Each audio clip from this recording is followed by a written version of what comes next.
Esse programa Caminhos de Fé conta com o patrocínio, com a força e também com a colaboração de Geni Eletromóveis, Posto Ademir, Sonora Projetos Acústicos, Supermercado Mendonça, Alex Filme e Edgar Mídia. Roda a vinheta!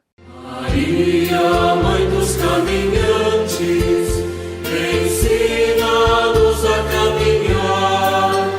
Nós somos todos viandantes, mas não é fácil sempre. Meus queridos peregrinos, nosso programa Caminho de Fé continua a fazer o caminho bonito do tempo santo do Advento. Olha, nós já estamos na terceira semana, a semana da alegria, que já vai nos aproximando do Natal do nosso Senhor Jesus Cristo. Então nós vamos ter conhecimento de mais um texto sagrado, hoje da tradição da igreja, e conhecer mais um devoto do Padre Mestre Biapina, Josiraldo. Fica aí um pouquinho para a gente rezar junto e conhecer um pouquinho deste irmão, deste peregrino aqui do santuário do Padre Mestre Biapina. Vamos juntos fazer este caminho de hoje?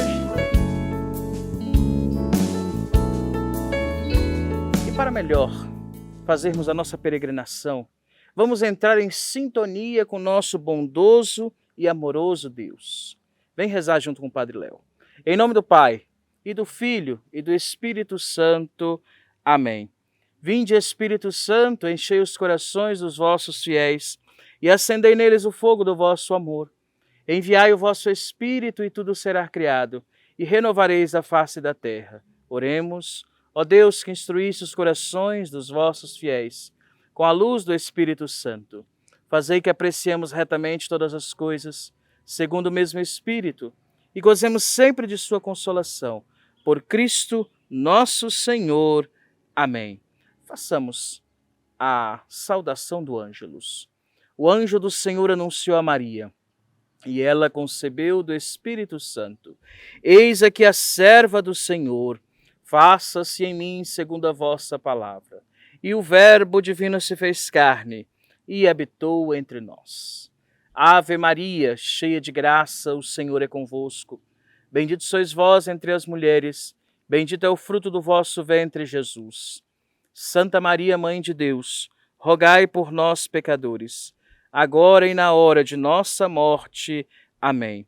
Rogai por nós, Santa Mãe de Deus, para que sejamos dignos das promessas de Cristo. Amém. Oremos. Infundi, Senhor, como vos pedimos, a vossa graça em nossas almas, para que nós, que conhecendo pela mensagem do anjo a encarnação de Jesus Cristo, vosso Filho, possamos, por sua paixão e morte de cruz, chegarmos à glória da ressurreição. Pelo mesmo Cristo, nosso Senhor. Amém. Glória ao Pai, ao Filho e ao Espírito Santo, como era no princípio, agora e sempre. Amém. Pelos fiéis defuntos, dai-lhes, Senhor, o descanso e a luz eterna, e brilhe para eles a vossa luz. Descanse em paz. Amém. E mais uma vez, quem vai nos amparar neste texto sagrado do nosso caminho de fé hoje é o ofício das leituras do terceiro domingo do tempo santo do Advento. É dos sermões de Santo Agostinho, bispo do século V, e traz como tema: João é a voz, Cristo a palavra. Atentos. João era a voz, mas o Senhor no princípio era a palavra.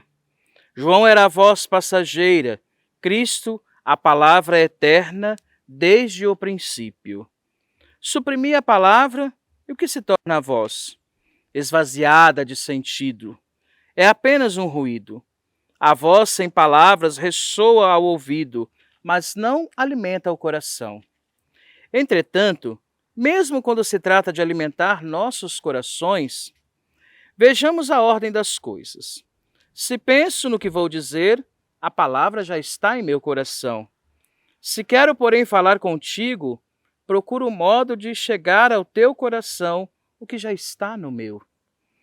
Procurando, então, como fazer chegar a ti e penetrar em teu coração o que já está no meu, recorro à voz, e por ela falo contigo. O som da voz te faz entender a palavra, e quando te faz entendê-la, esse som desaparece, mas a palavra que ele te transmitiu permanece em teu coração sem haver deixado o meu. Não te parece que esse som, depois de haver transmitido minha palavra, está dizendo: é necessário que eu cresça, é necessário que ele cresça e eu diminua? A voz ressoou cumprindo sua função e desapareceu como se dissesse: esta é a minha alegria e ela é completa. Guardemos a palavra, não percamos a palavra concebida em nosso íntimo. Queres ver como a voz passa e a palavra divina permanece? Que foi feito do batismo de João? Cumpriu sua missão e desapareceu. Agora é o batismo de Cristo que está em vigor. Todos cremos em Cristo e esperamos dele a salvação. Foi a voz que anunciou. Justamente porque é difícil não confundir a voz com a palavra, julgaram que João era o Cristo. Confundiram a voz com a palavra, mas a voz reconheceu o que era para não prejudicar a palavra. Eu não sou o Cristo, disse João, nem Elias, nem o profeta. Perguntaram-lhe então: quem és tu? Eu sou, respondeu ele, a voz que grita no deserto: aplainai o caminho do Senhor. É a voz do que grita no deserto, do que rompe o silêncio: aplainai o caminho do Senhor, como se dissesse: sou a voz que se faz ouvir apenas para levar o Senhor aos vossos corações. Mas ele não se dignará vir aonde o quero levar, se não preparardes o caminho. O que significa aplainar o caminho, senão orai como se deve orar? O que significa ainda aplainar o caminho, senão tende pensamentos humildes? Imitai o exemplo de João. Julgam que é o Cristo, e ele diz não ser aquele que julgam, mas se aproveita do erro alheio para uma afirmação pessoal. Se tivesse dito, eu sou o Cristo, facilmente teriam acreditado nele, pois já era considerado como tal antes que o dissesse. Mas não disse. Pelo contrário, reconheceu o que era, disse o que não era, foi humilde. Viu de onde lhe vinha a salvação, compreendeu que era uma lâmpada e temeu que o vento do orgulho pudesse falar. Esta é para nós palavra da igreja. Graças a Deus. Queridos irmãos, você que participou da sua comunidade de fé no último domingo, você percebeu um clima envolto de alegria. Quantas vezes a palavra alegria, júbilo, exultação foram citados no meio da liturgia, desde a oração da coleta até o prefácio da Santa Liturgia. E o revestimento do padre, que estava celebrando com os paramentos róseos, simbolizando a alegria, a cor da vela da coroa do advento que foi acesa, o rosa, lembrando para nós que o Senhor já está chegando, já estamos às portas do Natal do Senhor. Como diz João, preparai os caminhos do Senhor, endireitai as suas veredas, preparemo-nos para que o Senhor possa nascer nos nossos corações. Vigia esperando a aurora, qual noiva esperando amor. É assim que o servo espera a vinda do seu Senhor. É assim que o servo espera a vinda do seu Senhor. Vigia esperando a aurora, qual noiva esperando amor. É assim que o servo espera a vinda do seu Senhor. É assim que o servo espera a vinda. Façamos a oração do peregrino para continuar o nosso caminho de fé. Ó Deus, que tirastes teu servo Abraão da cidade de Ur dos Caldeus, o protegendo em todas as suas peregrinações, e que foste o guia do povo hebreu através do deserto, pedimos que protejais nós, vossos filhos, servidores e peregrinos, que por amor ao teu nome peregrinamos aos santuários do mundo inteiro, e mais uma vez nesse santuário memorial do servo de Deus, Padre Biapina. Sê para nós o companheiro nas caminhadas, guia nas encruzilhadas, alento no cansaço, defesa frente aos perigos, albergue no caminho, sombra no calor, luz na escuridão, alento no cansaço, firmeza em nossos propósitos, para que pela tua mão cheguemos incólumes ao término do caminho, enriquecidos de graças e virtudes, retornemos ilesos para nossas casas, cheios de saudável e eterna alegria e paz. Isto vos pedimos por intercessão de Nossa Senhora da Expectação, São José e de vosso servo fiel, o Padre Mestre Biapina. Por Cristo nosso Senhor. Amém. Um homem tão humilde que nasceu no Nordeste, da sua história o povo não esquece. Em tantas cidades por onde passou, muitas caridades ele fez com amor. Padre Biapina, exemplo de oração, intercedei a Deus por seus irmãos. Padre Biapina, servo do Senhor, missionário do amor, doutrinando a todos com sua vocação, falando do amor, viveu entre os irmãos, um amigo fraterno, ele se doou, acolhendo aos órfãos, um pai se tornou. Padre Biapina, exemplo de oração, intercedei a Deus por seus irmãos. Padre Biapina, servo do Senhor, missionário do amor.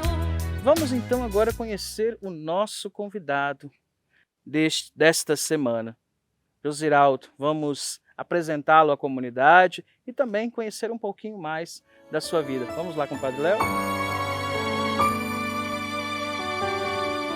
Então, queridos ouvintes do nosso programa Caminho de Fé, estamos aqui com o Josiraldo Teotônio, que ele vai dizer de onde é que ele é, vai falar um pouquinho da sua família, um pouco da sua caminhada, e nós vamos destrinchando a sua vida até onde eu puder, tá certo? Qualquer coisa você fala assim, opa, aí você dá um sinal de alerta, tá certo? Seja bem-vindo ao nosso programa. Muito obrigado, Padre Léo. É uma satisfação estar aqui em Santa Fé, um lugar que eu tenho uma estima muito grande, não é? Apesar de ser coladinho com Arara, mas também faz parte do território de Solânia, não é?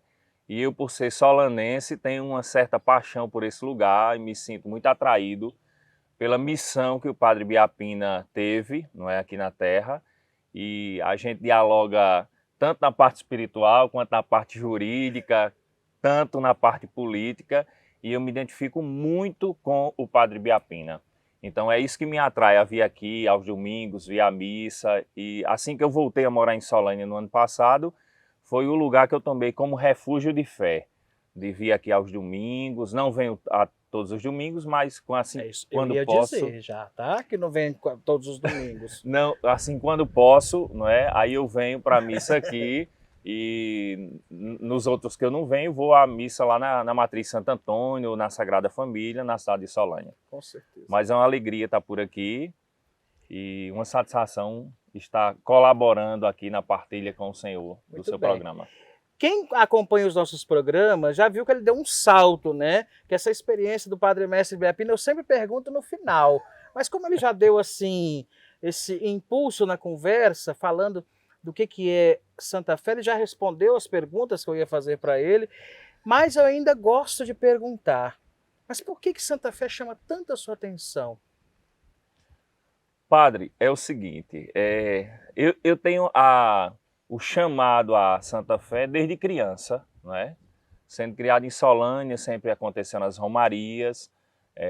Existiu já uma época que aqui tinha uma rota de fé, onde existiam os caminhos rurais até chegar aqui, isso foi muito divulgado, isso sempre me chamou a atenção.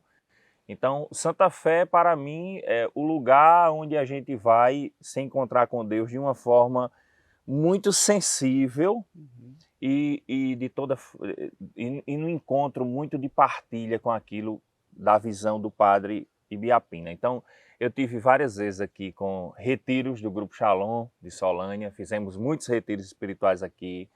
Já tive aqui na época que eu fui seminarista, viemos fazer retiros espirituais com a turma do seminário toda aqui Você foi em seminarista. Santa Fé. Boa. Muita parte da história da minha vida eu vivi aqui. Muitas etapas. Então, assim, isso aqui é uma memória histórica que eu tenho muito grande, de muita coisa que eu vivi aqui, não é? E hoje, graças a Deus, eu me identifico muito tanto com o Senhor quanto os seus irmãos sacerdotes, não é? E também isso me ajuda a também estar por aqui, a viver essa temporada de fé aqui em Santa Fé. Muito bem. Falando do Padre Mestre ainda, porque é vasta a vida do Padre Mestre, né? Você já conseguiu alguma graça por intercessão do Padre Mestre? Alguma coisa que você estava, como diz vocês, aperreado, estava assim, custando a resolver, que você invocou a intercessão do Padre Mestre? Eu tenho problemas em apenas ficar em um santo. Então, assim, eu tenho uma devoção imensa por São José e São Bento. Sim. E o João Paulo II.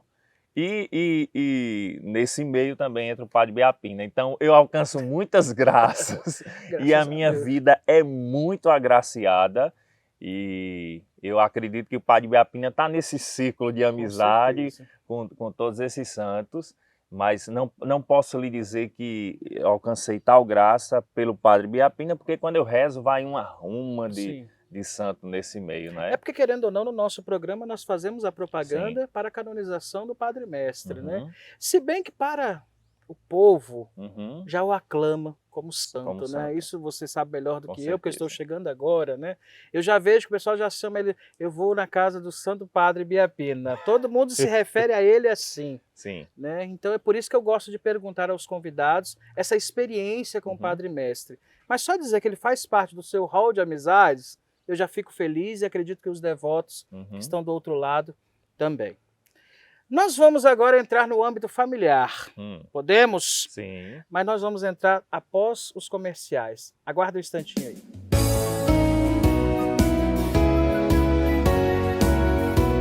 Então vamos aos nossos patrocinadores, pedindo a intercessão do Padre Mestre Ibiapina, que sempre os inspire. Vocês conhecem os nossos parceiros, mas não custa a gente lembrar, né? A Sonora Projetos Acústicos, nosso querido amigo Otávio, está pensando em mexer no seu som automotivo? Procure lá a equipe do Otávio e fala assim, olha, vi a propaganda no programa Caminho de Fé. Olha o telefone, 83 9 91 12 5688. Posto Ademir, nosso amigo Alisson também é o nosso parceiro e você pode ir lá com toda a sua equipe, que sempre tem, primeiramente, um sorriso no rosto para atender os seus clientes. Olha o telefone, 83 9 8875 2808. Geni Eletromóveis, a nossa parceira aqui no centro de Arara, mas também a Geni conta com as suas filiais na cidade de Barra de Santa Rosa, Pilões, Serraria, Borborema e Guarabira. Olha o telefone da Geni, 83 3369 1061 ou pelo WhatsApp da loja 83 98831 1061. Ah, Supermercado Mendonça, nosso parceirão aqui no programa Caminho de Fé, aqui na cidade de Arara, que traz o telefone 83 3369 1179 ou pela comodidade do WhatsApp 83 98679 6036. Eternizando todos os momentos da sua vida, da sua família, você pode entrar em contato com Alex, fotógrafo, pelo telefone 83 98717 4261. A Adgan, nossa parceira desde o primeiro programa também, ela pode estar te ajudando a você que quer fazer uma live, você quer fazer algum momento com a sua família, com a sua empresa, entre em contato com o Júnior. Vai lá. 83 9 8882 4372. Pedimos que o servo de Deus, Padre Mestre Biapina, inspire e interceda por cada patrocinador no nosso programa Caminhos de Fé.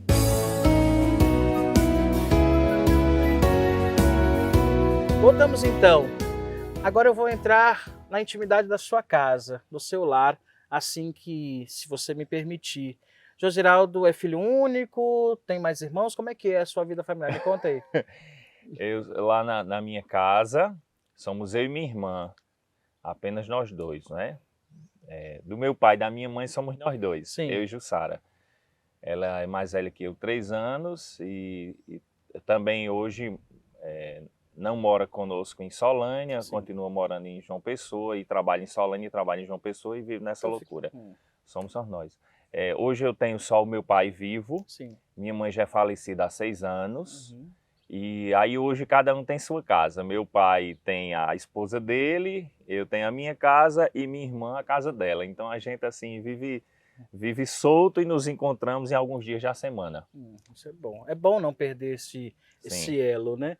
Mas o que é a casa da sua mãe? Eu falo assim, a casa da sua família, a figura de pai e mãe na sua vida. Isso que eu gostaria que você falasse para nós, visto que estamos nos preparando para o Natal. Sim. Eu digo sempre que eu fui muito agraciado com a família que Deus me deu. E a família é assim a fonte de inspiração para todo caminhar, não é? De todas as pessoas. Sem a estrutura familiar adequada, o que seria adequado? Segundo os meus valores, porque eu tenho os meus valores, você tem os seus e cada família tem o seu. Diante dos meus valores como pessoa, como ser humano, eu acho que a minha família contribuiu muito, em especial a minha mãe. Sim. Nós somos sempre muito mais próximos da minha mãe, porque era quem estava mais em casa, né? apesar de ter trabalhado a vida toda, e minhas tias nos socorriam, porque morava quase em frente lá de casa, os meus avós maternos também era quem também dava um certo sustento, porque minha mãe e meu pai o tempo todo a trabalhar e a gente em casa, né, na escola e etc e tal. Então sempre os vizinhos, nós tivemos também vizinhos de parede lá de casa, era como se fossem irmãs da minha mãe. Que bom. Então essas pessoas ajudaram muito na nossa formação humana, não é? Eu tive uma família católica, que foi quem nos direcionou para a espiritualidade. Minha mãe sempre participou da renovação carismática e era uma grande intercessora, uma mulher de eucaristia semanal, de reza de terço diário, de muita oração, de muita fé. E foi ela que nos ajudou também a ingressar no caminho de fé, onde em Solânia nós fizemos tudo que a gente tinha direito em relação à espiritualidade, né? De primeira comunhão, de grupo de Jojó, que era um grupo de jovens, né? Nossa, Os adolescentes. Jojó, isso É uma coisa antiga, pai. E depois nós entramos em grupo de oração. Quando nós iniciamos o grupo de oração, eu tinha 12 anos de idade. E depois fomos à Crisma e sempre participamos da igreja. E toquei na história da renovação carismática aos 12 anos e acredito que foi quem salvou a minha fé, quem me deu a formação espiritual que eu necessitava para a vida, foi a renovação carismática. Na época da adolescência, na época difícil, né? Sim. E não acredito que nós tivemos lá em casa uma adolescência de rebeldia, de essas coisas que a maioria das famílias passam. Sim. Pela estrutura familiar, não é? E também pela questão religiosa, que fazendo uma leitura de minha história de vida, na igreja foi onde eu encontrei meus melhores amigos, na igreja foi quem me ajudou a muitas vezes a abrir espaço para a vida profissional, foi a igreja que me deu muita consciência humana do meu papel na sociedade, foi a igreja que me direcionou para ser uma pessoa que eu desejo ser sempre, Sim. não estar apenas, e saber qual é o meu papel, porque eu vim para cá, o que é que eu estou fazendo aqui, eu tenho alguma função, seja eu na igreja, ou eu na minha vida profissional, ou na minha vida familiar. Eu não consigo chegar em um lugar e ficar sendo aquela pessoa paisagem que chegou, sentou ali e não muda nada. Sim. E devo isso à minha espiritualidade, devo isso à minha família, e nossa mãe foi essa pedra fundamental para a formação que nós tivemos, eu e minha irmã. Porque, pô, uma coisa é diferente, as pessoas quando veem os pais fazendo e vão para cumprir tabela. Eu tenho que ser batizado, eu tenho que ser crismado, eu tenho que fazer a primeira Eucaristia, e parece que eu entrego o diploma para os pais. Parece que contigo é diferente. Você fez porque algo te impulsionou a fazer. Sempre. A fazer um caminho Sempre. de fé. Tendo não é muita isso? consciência em tudo. Isso é importante. Nunca quis levar a vida por deixa a vida me levar. Sempre me perguntei por que eu devo fazer isso. E eu sempre faço as coisas que me agradam. Sim. Às vezes elas não são as mais rentáveis, as mais felizes, mas eu sempre desejei fazer aquilo que o meu coração sentia confortável. Em algumas vezes caminhei, tropecei, caí, me levantei, mas tendo a consciência de que aquilo ali seria a minha realização em fazer aquilo. Então, na minha vida profissional, em todas que já caminhei, foi assim. Na minha vida espiritual também, na minha vida humana, na minha vida afetiva, sempre caminhei assim. Gostei de estar e me sentir feliz, assim caminhei. Tendo sempre a consciência obviamente, de ter uma responsabilidade cristã, não é? Que isso exige muito de nós, não é? E que às vezes a pessoa, não, eu sou cristão lá na igreja, eu sou cristão assim, e esquece de que isso é um contexto que vai se estender para a sua vida todinha. Você sozinho dentro de casa, você tem que ver porque você é cristão, não é? Você falou uma coisa no início da nossa conversa que aguçou a minha curiosidade, eu tenho certeza que aguçou dos nossos ouvintes também.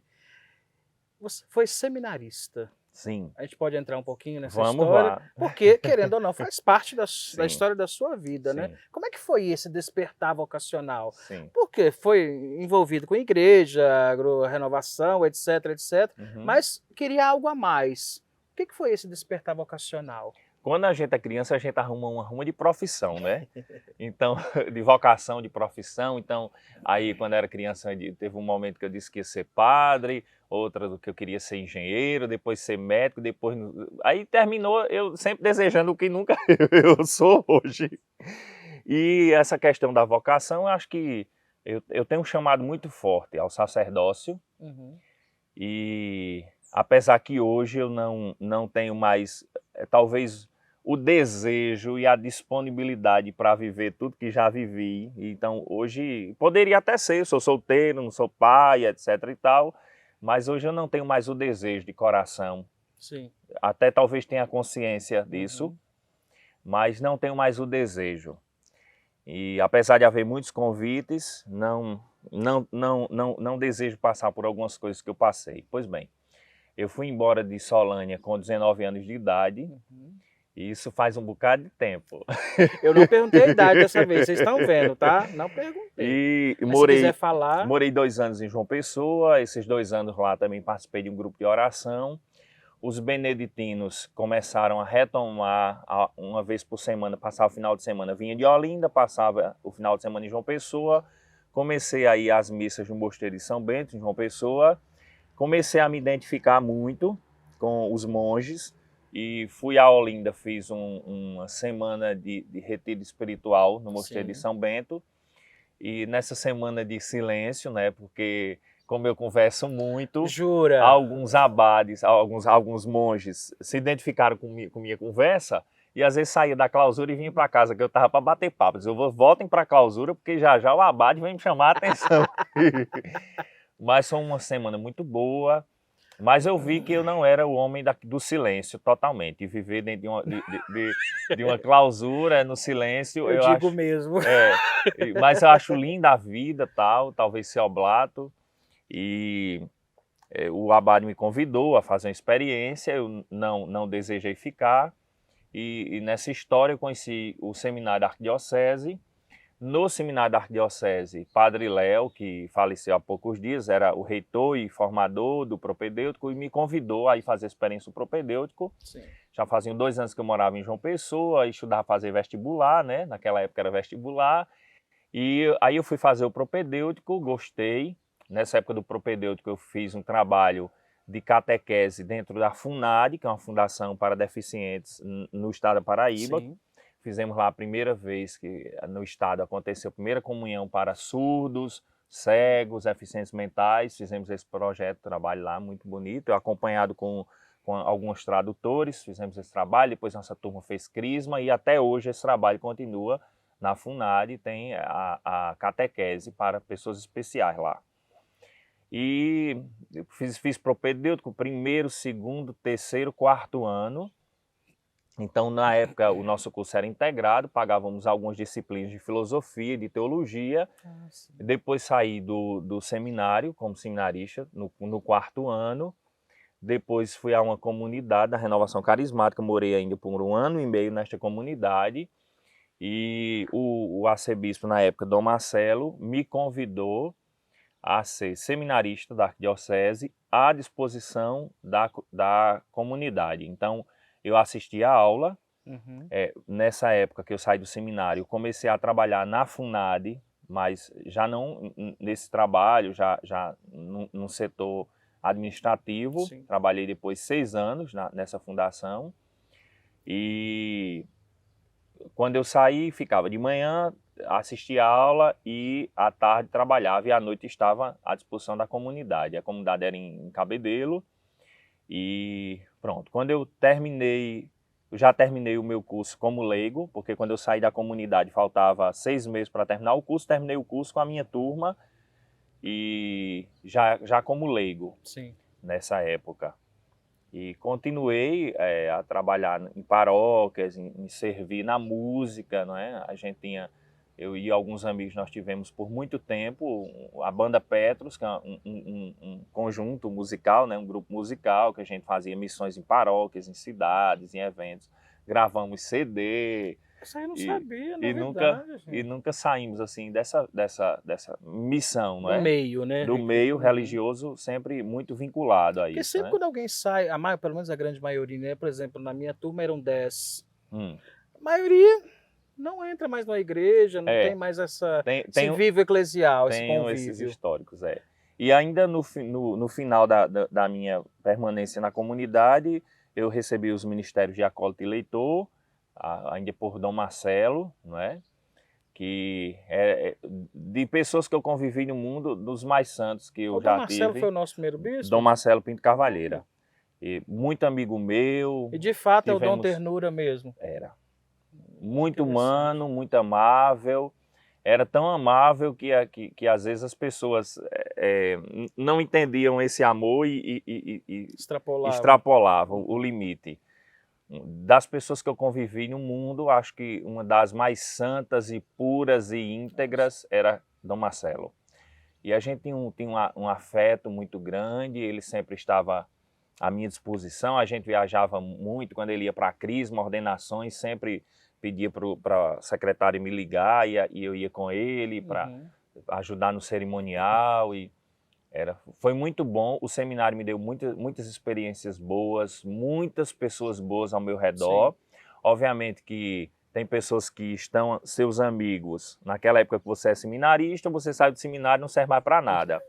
Essas pessoas passam, graças a Deus, sim, e nos restam os verdadeiros. E hoje ainda eu tenho muitos amigos e amigas, muitos casais que são meus amigos, que a gente tem convívio, presença um na vida do outro, que foram todos resquícios assim da época do seminário arquidiocesano.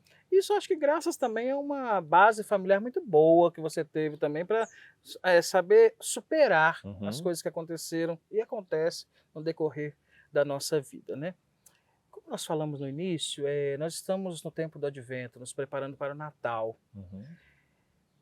Acredito que para você a saudade da mãe bate nessa hora, no fim do ano. Como é que é isso? É assim, conviver com saudade de quem partiu, isso é uma coisa que você convive todos os dias, né? A gente vai só se adequando a estabilizar essa saudade. Isso é uma coisa eterna. E assim, eu sou assim, eu sou um apaixonado pelo forró. Então a minha festa de grande paixão é o São João. Como todo bom nordestino, né? Como todo bom nordestino. O Natal é aquela coisa muito espiritual, sim, muito espiritual, e que lá em casa tínhamos um almoço familiar no dia 25, No dia 24 à noite, geralmente meus pais não iam à igreja por conta de, geralmente a missa era campal, então para ficar em pé, aquela coisa do idoso, não, a gente ia sempre à missa do Natal, no dia 25, tinha um almoço familiar, meu contato maior foi com a família da minha mãe, porque a família do meu pai é do sertão da Paraíba, então a gente só se vê uma vez no ano, em dois anos, três em 3 anos, então o maior laço familiar foi na casa do meu avô materno, com minhas tias, com meus primos, né? E aí a gente, no dia 25, nos reuníamos, tinha vizinho, primo, quem pudesse, minha mãe estava dentro de casa, minha mãe adorava essas coisas, assim, essa reunião. E hoje eu e minha irmã, nós fazemos o jantar do dia 24. Então, como nós, degradados filhos de Eva, geralmente chorando nesse vale de lágrima, nos juntamos a amigos que ou as famílias viajaram, ou que não fazem o jantar do Natal, e isso tem sido, já faz uns 3 anos na nossa casa, muito bom para conversar, e tem os meus afilhados também, que as famílias vão dormir, a gente se encontra e tal. E o Natal é muito espirituoso, não é? Não é aquela coisa, não é um São João, não é um carnaval, é espiritualidade, é encontro, é repensar a vida, é reconstruir os projetos, né? Estava dizendo ao Senhor, graças a Deus essa semana a gente entra de recesso e um tempo de descanso, de organizar os papéis que não precisa mais, de organizar a vida espiritual. É tempo de mexer na gaveta, né? Interior também. Exatamente, né? De ver isso aqui deu certo esse ano, isso não deu, o ano que vem eu pretendo continuar com isso, desistir disso, e a vida é exatamente esse processo de reconstrução, né? E eu até postei ontem no Instagram, um pai e uma mãe bem pobre carregando um filho nos braços e dizia, este Natal acontece todos os dias. E é exatamente, o Natal é o pensar naquela época ápice da vida litúrgica, mas tentar trazê-lo a cada dia para a nossa vida, porque se não for esse reencontro com o Jesus menino todos os dias, fica muito complicado. Uma historinha bonita de... comercial. Exato, ou conto de fadas, ou não sei o que, aquela coisa bonita. Exatamente. Fato, então ou você vai pensando na reconstrução, viver a vida litúrgica todos os dias na sua vida, não é? Nascimento, morte, ressurreição, todos os dias. O ciclo, né? Ou perde muito o sentido da vida. Exatamente. E é isso que eu acho que nos falta, principalmente na juventude, não é? Muitas coisas influenciam isso, as famílias, a estrutura social, a escola, a rede social, não é? A internet, porque rede social se expande muito esse tema, de reconstruir a vida, de ver por que estamos aqui. As pessoas perderam o foco da vida, do viver, não é do postar, não. Sim. Às vezes as pessoas não vivem, mas postam. Viver a intensidade da postagem. Não é? Eu tirei a foto, não quero guardar. Foi só para publicar, e para as pessoas saberem onde eu estou, o que eu estou fazendo, o que eu estou vivendo, comendo. E, infelizmente, isso tem perdido o sentido de viver. Por isso que temos muitos casos de assassinato, muitos casos, né, de pessoas que se matam, de suicídio. Temos perdido o sentido da vida, né? As pessoas estão procurando por que viver, porque a simplicidade, os momentos de estar com os amigos, as risadas da beira da calçada, esse afeto necessário para viver, nós estamos perdendo, porque tudo se tornou plástico. Digital, informar, a vida ficou no nada. Exatamente. Muito bem. A sua contribuição do nosso programa hoje foi muito boa, muito bom poder partilhar um pouquinho da sua vida, entrar um pouquinho no mistério deste Natal da sua vida também, da sua família. Isso é bonito. Cada convidado é uma experiência bonita, nova, interessante e intensa. Então eu procuro viver sempre com intensidade. E as pessoas que nos esperam a cada semana também, não é a curiosidade, mas é também viver a intensidade da vida de pessoas que às vezes estão do lado dela e elas não conhecem.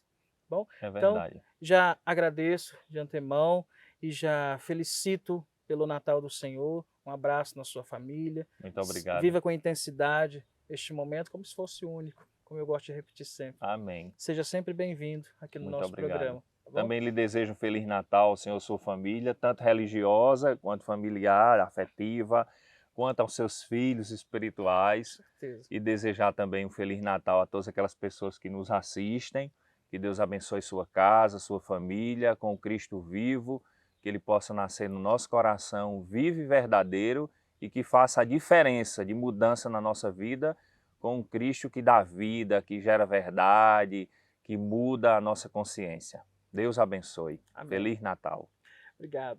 Então vamos à última parte do nosso programa, rezando a oração do Padre Mestre lá no túmulo. Vamos juntos com o Padre Léo. Enviai, Senhor, operários para a vossa messe, pois a messe é grande, Senhor, e poucos são os operários.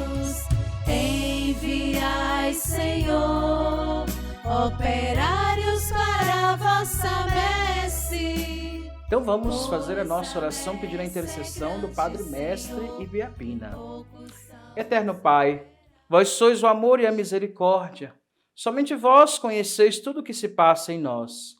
Vinde, pois, em nosso socorro na necessidade que nos aflige. E neste momento, nos dirigimos a vós, lembrando a pessoa tão amada do Padre Ibiapina. Ele foi devotado sacerdote, incansável missionário e sábio conselheiro da Igreja, sobretudo no serviço dos pobres e necessitados do Nordeste do Brasil. Por isso, pela sua intercessão, concedei-nos, ó Pai, a graça de que especialmente necessitamos e agora vos apresentamos. Peça com fé a intercessão do Padre Mestre. E como sinal da santidade evangélica deste vosso servo, concedei-nos, ó Pai da eterna glória, ao vosso companheiro de fadigas, o Padre Ibiapina, a honra dos altares em vossa santa Igreja. Que a Virgem Maria, a quem ele tanto amou na terra, seja nossa advogada no céu. Agradecidos, queremos nos unir ao Padre Ibiapina e com ele vos louvar, ó Trindade Santíssima, Pai, Filho e Espírito Santo. Amém. Padre Mestre Ibiapina, inspirai-nos. Padre Mestre Ibiapina, inspirai-nos. Padre Mestre Ibiapina, inspirai-nos. Queridos ouvintes romeiros do nosso programa Caminhos de Fé, é uma alegria imensa estar mais uma vez, mais uma semana com vocês, partilhando a vida, rezando. O Padre Léo gostaria de mandar abraços mais uma vez. Ele celebrou lá na cidade de Alagoa Grande, na área pastoral São José, na comunidade nascente de Santa Luzia. Então, muitas pessoas falaram que acompanham o nosso programa. Então, gostaria de mandar um abraço bem carinhoso para aquela comunidade que festejou a sua padroeira na última segunda-feira. Um forte abraço e até a próxima, se Deus quiser. E o abraço hoje vai para Além Arara. Vai lá para o estado de Goiás, na cidade de Iporá, na paróquia de Nossa Senhora Auxiliadora e também a paróquia São Paulo VI, em especial ao grupo Missão Vicentina, que eu trabalhei lá durante 6 meses junto com esse povo de Deus. Então fica o meu abraço carinhoso para vocês aí de toda a cidade de Iporá, onde nós temos a nossa presença passionista também. Vamos pedir a bênção de Deus sobre nós, sobre a sua casa, sobre a sua família, sobre o seu presépio, você que já armou o presépio, sobre as imagens, as velas, a água, o terço, tudo que você quer que seja abençoado neste momento. O Senhor esteja convosco, Ele está no meio de nós. Que pela intercessão da bem-aventurada Virgem Maria, a Senhora da Expectação, São José, de nosso Pai São Paulo da Cruz, do servo de Deus, Padre Ibiapina, desça sobre você, sobre a sua casa, sobre a sua família, projetos, sonhos e todos os objetos apresentados, a bênção do Deus Todo-Poderoso, o Pai, o Filho e o Espírito Santo. Amém. Muito obrigado por estar conosco em Caminhos de Fé. Maria, Mãe dos Caminhantes,